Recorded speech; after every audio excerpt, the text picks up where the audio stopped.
ito pong ating umbrella jeep stroller. Good for 6 months old. Okay, up to 3 years old. So, already washed na po ito and ready to use. Wala po siyang faded, wala po siyang discoloration. Fixed po siyang, ganyan yung setup niya. Okay, kaya for 6 months old. So, unahin natin yung kanyang canopy. Ayan. Up to 25 kilo yan. Meron siyang lock sa gilid para fit po siya. Okay. Fold. Yan po yung setup niya kapag nakaupo.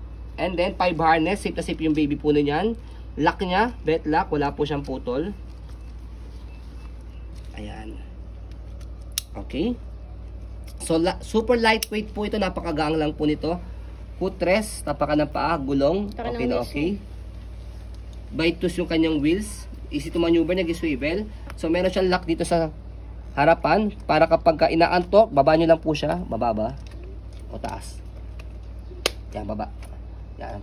Ang purpose niya, for example, inaantok or nakatulog yung baby po ninyo, yan. Pwede nyo po siyang i-hele. Hindi na po siya nag-swivel.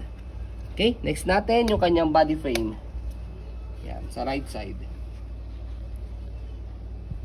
Go. Sa left side. Gudong sa likod.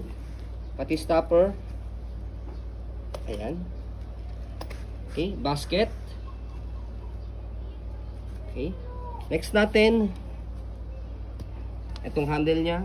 Okay. And then, itong kanyang tawag dito. Shoulder. Bit-bitan. Bit-bitan.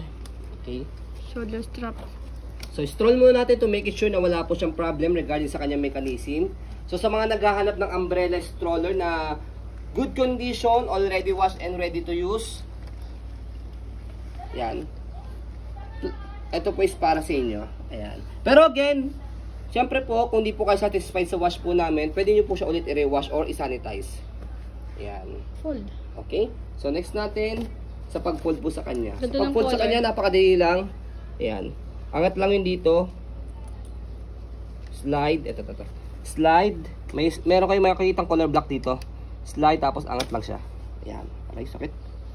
And then, pull down. Paharap. May lock yan. Pull down paharap. Pataas, daddy. Ayan, tapos meron kayong dito makikitang kulay orange, lock niya.